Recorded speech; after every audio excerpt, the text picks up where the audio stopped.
Chers membres de Trader Pro, bonjour. Alors je voulais faire une petite vidéo sur le site TradingView qui peut être intéressant pour les gens qui débutent en trading. Alors tout d'abord, je rappelle que si vous utilisez des signaux sur TradingView, je vous invite toujours à passer vos ordres sur la plateforme de trading que j'utilise qui s'appelle XTB. C'est tout simplement la meilleure plateforme point de vue rapport qualité-prix et c'est vraiment avec une plateforme avec laquelle vous allez pouvoir gagner en bourse alors que d'autres vous allez être pénalisé et ce sera extrêmement difficile de faire de la performance. Alors pour découvrir XTB, vous avez le lien sous cette vidéo. Je vous invite à ouvrir un compte démo et à tester un petit peu les signaux TradingView avec XTB. Le but, c'est de détecter les signaux avec TradingView et de passer vos ordres sur XTB pour profiter des avantages tarifaires de la plateforme. Alors, je vais vous montrer un petit peu des indicateurs qui peuvent être intéressants pour ceux qui débutent, qui ont du mal à découvrir la tendance et comment je l'ai configuré. Alors, pour le trading, j'utilise bien sûr toujours une SMA 200 qui me permet de filtrer la tendance de fond. C'est ces moyennes que vous voyez. Donc là, j'ai une SMA 200 avec un lissage de 25. C'est vraiment la configuration que j'ai. En fin de compte, quand la tendance, la moyenne mobile SMA 200 verte est au-dessus de la rouge, ben, on favorise les achats et inversement à la vente. Et j'ai mis aussi quelque chose d'intéressant. C'est ce qu'on appelle l'UTBot Alert que vous allez retrouver dans les favoris, dans les indicateurs. Vous cliquez sur indicateur, vous pouvez retrouver cet indicateur qui est intéressant parce qu'il va vous permettre d'avoir des signaux visuels d'achat et de vente. Vous voyez, ces signaux d'achat, de vente, achat, vente. Et le but, c'est de détecter et de prendre des positions intéressantes. Bien sûr, ça ne va pas vous donner c'est pas un indicateur magique, mais visuellement, c'est plus parlant que de suivre des oscillateurs. Alors il va falloir faire du chartiste, par exemple, ici, on voit que ce signal de vente, là, il était intéressant tout simplement parce qu'on a eu un mouvement baissier, un signal d'achat, et ce signal d'achat n'a pas généré de plus haut par rapport au signal de vente précédent, donc ce signal de vente est potentiellement plus intéressant à jouer que de jouer un signal d'achat. La tendance est désormais baissière, et puis on voit qu'on a un plus haut ici qui est plus bas que celui-là, donc on est dans une tendance de consolidation, c'est normal, on a eu un fort mouvement aussi. Alors pour configurer l'UTBot, moi j'utilise ce réglage-là, qui est de 2 et 1 en ATR, et qui est très intéressant, et bien sûr j'utilise par rapport aux bougies Akinashi. Alors le but c'est de détecter des signaux. Alors vous allez avoir plein de signaux de tendance puisque vous pouvez être haussier en 1 minute, baissier en 5 minutes, haussier en 15 minutes, baissier en hebdomadaire. Donc le but c'est de jouer dans le sens de la tendance la plus forte. Alors, ce que je fais généralement, je vais regarder déjà en mensuel. En mensuel, on est comment? On va voir que en mensuel, cet indicateur n'est pas forcément extrêmement parlant, mais on voit qu'on est sous l'influence d'un signal d'achat. On voit qu'il est vraiment en retard, hein, ce signal d'achat, comparé au signal de vente. On voit qu'il y a un décalage. Donc là, déjà, vous pouvez vous dire, voilà, soit vous n'utilisez pas ces signaux parce qu'ils ne sont pas cohérents par rapport à l'hystérique, soit vous pouvez les adapter si vous avez envie de faire du mensuel. Dans ce cas, vous allez jouer sur le réglage. Et c'est hop, et là on a un réglage un peu plus fin, on a eu un signal d'achat là où vous essayez de déterminer quel est le réglage le plus adapté. Personnellement, je vous déconseille d'utiliser cet indicateur en mensuel. Donc on va regarder une autre tendance. Là on a un signal qui est un peu plus intéressant. On a un signal d'achat, signal de vente. On sent que les signaux sont un peu plus clairs. Après vous pouvez toujours aussi les affiner. On va voir, on va passer sur du 3 par exemple. Voilà, on a moins de signaux, on a une tendance. Donc là, on pourrait vous dire à partir de ce moment, vous ne feriez que des ventes et là que des achats. Et là, vous êtes encore en vente, donc on voit que c'est pas cohérent ce réglage-là. Vous essayez d'autres réglages, vous avez un autre réglage. Ce réglage-là sera un peu plus cohérent. Regardez, signal de vente, signal d'achat. Vous êtes un peu plus cohérent. Donc sur l'hebdomadaire, vous notez en réglage 1 et 2 en ATR période, c'est un petit peu plus fiable.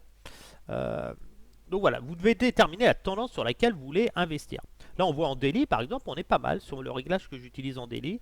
On voit qu'on a une bougie là qui commence, qui est verte mais qui est rouge. Et c'est des bougies un petit peu de changement de tendance. On a une première vague, deuxième vague, troisième. Donc on pourrait avoir un signal de vente potentiel intéressant en daily dans les jours à venir. Ici, on va regarder en 4 heures. 4 heures, on a des signaux qui sont relativement cohérents, même si des fois on a des échecs, regardez, mais on a des signaux. Et puis on voit surtout que le signal qui est très intéressant, c'est ce signal d'achat ici, le buy, puisqu'on a eu un achat, on est monté, on a eu un signal de vente qui n'a pas fait de plus bas et on a un nouveau signal. Donc la tendance est en dynamique haussière. Et puis après, on voit qu'on passe au-dessus de la SMA. Alors la SMA, vous pouvez aussi utiliser, vous n'êtes pas obligé d'utiliser des lissages hein, de moyenne, juste une SMA classique autrement. Pourquoi il ne me l'a pas prise? Voilà. Vous pouvez juste utiliser une SMA classique. Il ne veut pas me la prendre. Euh, Time frame close. Bon, bref. Voilà. Ça vous donne un petit indicateur. Voilà, quand là vous avez un signal qui est renforcé, donc vous pouvez jouer les signaux d'achat derrière. Donc le but c'est vraiment d'attendre des confirmations hein, de signaux. Et puis bon, c'est des signaux techniques qui vont être intéressants quand il y a de la volatilité. On voit que c'est un petit peu plus fouillis ici. Voilà, mais techniquement ici vous êtes en signal de vente. Donc même si vous avez envie d'acheter, parce que vous êtes aussi sur le marché, bah, vous ne pouvez pas, tant que vous êtes sous la pression d'un signal de vente, vous êtes obligé d'attendre un signal d'achat, vous avez plus de chances de finir gagnant. Donc il faut chercher des tendances, vous définir une tendance, là on voit en 30 minutes, on est là, quelqu'un qui voudrait jouer vraiment du 30 minutes. Alors vous pouvez régler, on voit que ce signal est décalé, donc l'avantage c'est bah, vous pouvez l'adapter assez facilement, modifier, hop là on serait pas trop mal, on a des signaux un petit peu plus clairs. On a encore beaucoup de faux signaux, donc vous essayez de filtrer. Si on passe sur du 2, là on est pas mal. Et sur du 3 ici, 4, ça change pas grand chose sur la TR. On va rester sur du 2, mais on va monter ici.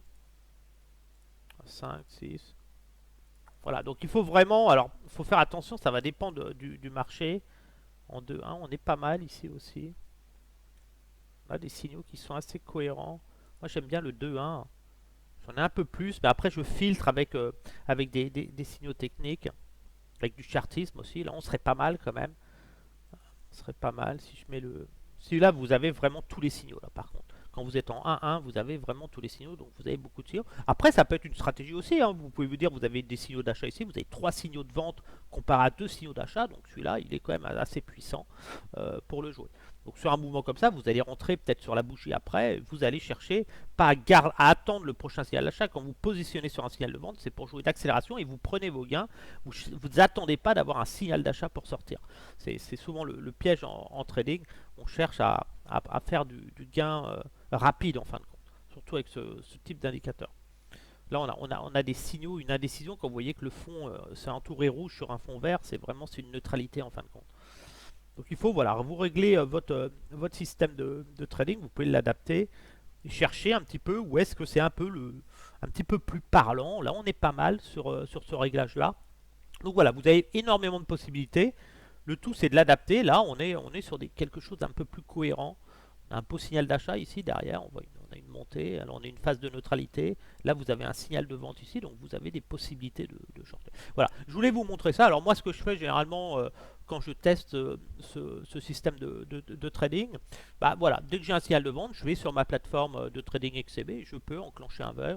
Voilà, sachant que je conserve toujours ma stratégie, moi, avec les moyennes EMA que j'ai. On pourrait presque les rajouter, mais le problème, il faudrait prendre un système payer pour TradingView et j'ai pas envie de payer sur TradingView, mais là il faudrait que je mette une SMA, une MA exponentielle. Par exemple, si je prends, vous allez voir, je suis limité en termes d'indicateurs. Si je mets un indicateur ou une MA, je peux pas mettre mes 3 MA. Là, j'ai peut-être une MA triple. Ah si, je vais peut-être pouvoir la mettre. On va regarder ce que ça donne, ça va être intéressant. Voilà, MA, il me demande 3 indicateurs. TEMA, on va les mettre, on va regarder si je peux. Ça pourrait être intéressant. Et non, je peux pas mettre les trois. Voilà, c'est juste le problème. J'ai pas envie de payer forcément pour quelque chose qui triple EMA et ça ne veut pas. Je sais pas pour les EMA. Ah, chez EMA 20, 50, 100, ça pourrait m'intéresser par contre. On va essayer d'en mettre un autre. Voilà, donc regardez ça, je voulais partager ça avec vous. C'est vraiment pour les personnes qui ont du mal avec le trading, l'analyse technique. On va prendre celle-là, ça m'intéresse plus. On va peut-être pouvoir les modifier. Si je peux mettre. Ouais, il veut pas modifier les miennes. Moi j'aime bien les 50, 30, 50. Voilà. Ça vous donne un autre indicateur. Bon, voilà, vous avez des signaux d'achat aussi. Donc là on voit bien, on a eu un croisement EMA et vous avez un échec dessus, une cassure. Là on voit bien qu'on est sous toutes les moyennes. Donc celui-là, le signal de vente est assez puissant. EMA, j'aurais bien voulu mon système. EMA 30, je sais pas, EMA 30, 50. EMA, bon. On peut prendre une EMA simple, hein. Finalement, on va mettre une EMA 50, j'aime bien. Même la 100 est très bien. Une EMA 100, on va mettre la 100.